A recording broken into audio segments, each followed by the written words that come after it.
નરક વેદના ભાળી, નરક તણા દુઃખ સાંભળતા હૈયા થરે થરે. નરક 7 છે. પહેલી ધમ્મા, જઘન્ય આયુષ્ય 10,000 વર્ષ અને ઉત્કૃષ્ટ આયુષ્ય 1 સાગરોપમ છે. વંશા, જઘન્ય આયુષ્ય 1 સાગરોપમ અને ઉત્કૃષ્ટ આયુષ્ય 3 સાગરોપમ છે. ત્રીજું શૈલા, જઘન્ય આયુષ્ય 3 સાગરોપમ અને ઉત્કૃષ્ટ આયુષ્ય 7 સાગરોપમ છે. અંજના, ચોથું, જઘન્ય આયુષ્ય 7 સાગરોપમ અને ઉત્કૃષ્ટ આયુષ્ય 10 સાગરોપમ છે. પાંચમું રિષ્ટા, જઘન્ય આયુષ્ય 10 સાગરોપમ અને ઉત્કૃષ્ટ આયુષ્ય 17 સાગરોપમ છે. છઠ્ઠું મઘા, જઘન્ય આયુષ્ય 17 સાગરોપમ અને ઉત્કૃષ્ટ આયુષ્ય 22 સાગરોપમ છે. સાતમું માગવતી, જઘન્ય આયુષ્ય 22 સાગરોપમ અને ઉત્કૃષ્ટ આયુષ્ય 33 સાગરોપમ છે. જે જીવને નરક ગતિ નામ કર્મનો ઉદય હોય છે તેને નારકી કહેવાય છે. નરકમાં ભૂખની વેદના, નારકીના જીવોને ભૂખ સખત લાગે છે. ભૂખ્યા રહી જ ન શકે. દુનિયાના ખાવા યોગ્ય તમામ પદાર્થો જેમ કે અનાજ, ફળ, ફૂલ વગેરે તમામ પદાર્થો એક જ નારકીનો જીવ ખાઈ જાય તો પણ ભૂખ શાંત ન થાય. ભૂખના કારણે પોકાર કરે, ચીસો પાડે, પણ કોણ સાંભળે?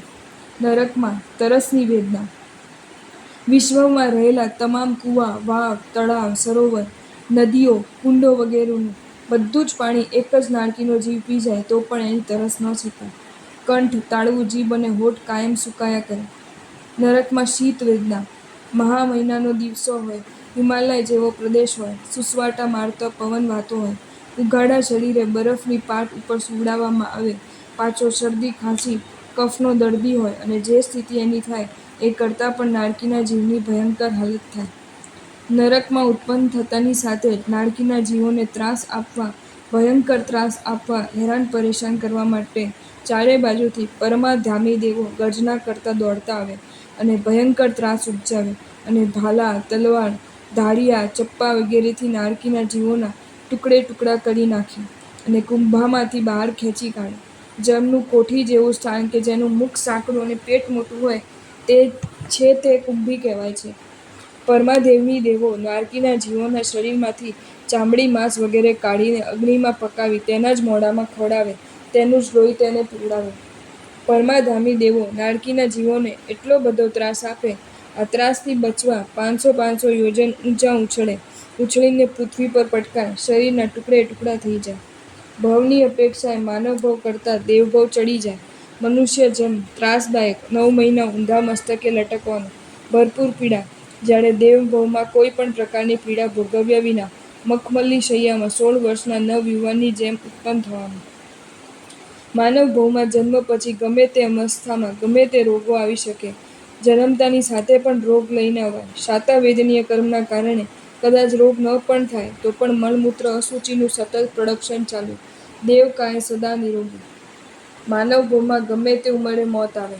આયુષ્ય મર્યાદિત. લાંબુ જીવે તો પણ યુવાની વીતતા ઘડપણ આવે. પરાશ્રયી જિંદગી બને. આંખે દેખાતું બંધ થાય, કાને સંભળાતું બંધ થાય, દાંતરડા પડી ગયા હોય, ડાયાબિટીસ વગેરે કેટલાય રોગો આવી ચૂક્યા હોય અને મોત વખતે કેટલી લીબામણો સમાધિ ટકાવવી મુશ્કેલ બને, કોઈ વિરલ આત્માઓ જ સમાધિ ટકાવી શકે. દેવભવમાં ઉત્પત્તિથી ચ્યવન સુધી નવજવાન કાયા, વૃદ્ધ અવસ્થાથી શરીર ઘેરાય નહીં, કોઈ રોગ નહીં, કોઈ રીબામણ નહીં, કોઈ શારીરિક પીડા નહીં, છતાં ભવ તો માનવનો જ મહાન. ભૂલયે ખલું માણસું ભવે. અજન્મા માનવ ભવમાં જ બની શકાય. અજન્મા બનવાની સાધના, સર્વવિરતિનો સ્વીકાર, મોક્ષ માર્ગની આરાધના માનવ ભવમાં જ સુલભ બને. પ્રભુની એક પણ આજ્ઞા એવી નથી જે પાળી ન શકાય. જન્મ પછી મરણ કોને નથી, પણ મરણ પહેલાં પ્રભુ શાસનને પામીએ કે આરાધીને જાય તેને બલિહારી છે. સમ્યક્ત્વ પ્રાપ્તિ માટે ભવ નિર્વેદ જરૂરી છે. ભવ નિર્વેદ એટલે સંસારના સુખો પ્રત્યે વૈરાગ્ય ભાવ. પરમાધામી દેવો નરકના જીવોને ભયંકર દુઃખો આપે છે.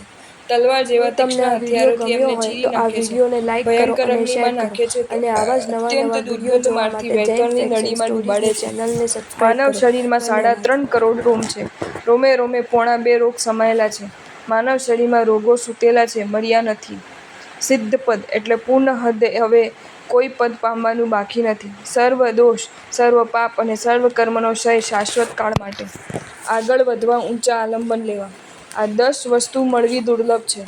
મનુષ્ય ભવ, આર્યક્ષેત્ર, ઉત્તમ કુલ, લાંબુ આયુષ્ય, 5 ઇન્દ્રિય પરિપૂર્ણ, નિરોગી શરીર, સાધુ સાધ્વીજીનો યોગ, જીન વાણીનું શ્રવણ, જીન વાણી પર શ્રદ્ધા, જીન વાણી અનુસાર આચરણ, સાધક માટે ગુરુ ગુણવાન હોવા જ જોઈએ. એ જેટલું મહત્વ છે તેથી વધુ મહત્વનું એ છે કે ગુરુ ગુણવાન જ લાગવા જોઈએ. એકવાર શાંતિથી હૃદયથી આત્મસાક્ષીએ વિચારો, અત્યાર સુધીમાં કેટલા પાપ કર્યા છે, કેવા પાપ કર્યા છે, ક્યાં જશું?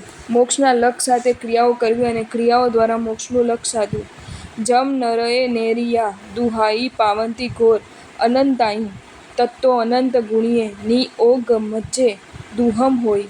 નરકમાં રહેલા નાળકીના જીવો ઘોર અનંતા દુઃખો પામે છે. તે નરકના દુઃખોથી પણ અનંત ગણા દુઃખો નિગતમાં રહેલા જીવો ભોગવી રહ્યા છે. રાવણ વીણા વગાડે, મંદોદરી નૃત્ય કરે, આજે આવી ભક્તિ ક્યાં જોવા મળે? ઈચ્છા વિના સહન કરવું અકામ નિર્જરા અને ઈચ્છાથી સહન કરવું તે સકામ નિર્જરા છે. સમકિત ન હોય એનો નંબર સંગમાં ન આવે. વ્યવહાર શુદ્ધ ન હોય તો લોક નિંદા થાય. પ્રાતકાળની ક્રિયા કેવી રીતે કરવી? 80 વર્ષની ડોશી હોય, દાંત પડી ગયા હોય, દહીંનું ભોજન કરે, જરા પણ અવાજ ના આવે એવી રીતે ક્રિયા કરવી. મોટેથી અવાજ કરવાથી હિંસક જીવો જાગી જાય અને જે પાપ કરે એનું ફળ આપણને મળે. પ્રભુનો શાવક હોશે હોશે શાક લેવા ના જાય. સાડું છે, શાક તાજું છે, ના બોલે, શાક સંતાડીને લાવે, કોઈ જોઈ જાય એને લાવવાનું મન થાય તો પાપનો ભાગી એ બને. કપાળે ચાંદલો વાંકો ચૂકો કે બેડોલ ચાલે પણ પ્રભુ પૂજા વખતે કેસરના રેલા ઉતરે એ ન ચાલે. એવી દોલતથી દૂર રહેજો જેને આંસુ, નિરાશા, શ્રાપ ચોંટેલા હોય. બાહ્ય દ્રષ્ટિએ કાર્ય ઉમદા દેખાતું હોય પણ હેતુ મલિન ન જોઈએ. હેતુ પ્રયોજન જાણવા આત્મનિરીક્ષણ કરો. ધર્મસ્થાનમાં ઉલ્લાસભેર જવું, સાંસારિક ક્રિયા ઉલ્લાસ રહિત કરવી. કામ રાગ છોડવા સહેલો, સ્નેહ રાગ છોડવો કઠિન, પણ દ્રષ્ટિ રાગ છોડવો તો દુષ્કર છે. સાધુને દુઃખ હોય, બીમારી વગેરે, પણ સાધુ દુઃખી ન હોય. દુઃખમાં અરતિ થાય તેને દુઃખી કહેવાય. ઘરડો થાય ત્યાં સુધી બારમે કલહ બોલે અને વાત વાતમાં ક્રોધ કરે એ કેમ ચાલે? નિરાકાર બનવા માટે પ્રભુમાં એકાકાર બનવું જરૂરી છે. સંસારના કોઈ પણ કામમાં જે કામ ના લાગે તે પ્રભુનો સાધુ. ભણી ના શકે એ ચાલે પણ ભણવું જ નથી એ ન ચાલે. દુઃખથી બચવું હોય તો મોક્ષમાં જ જવું પડે, પાપોથી બચવું હોય તો દીક્ષા જ લેવી પડે. અનામીનો સાધક નામમાં ન અટવાય. આપનારને અભિમાન ન આવે, લેનારને લાચારી ના અનુભવવી પડે એ છે સાચું દાન. સમયને ઓળખીને ચાલવું વધારે યોગ્ય છે. કેટલીક વ્યક્તિઓ એવી પણ હોય છે જે માત્ર આપણી સામે જ આપણી હોય છે.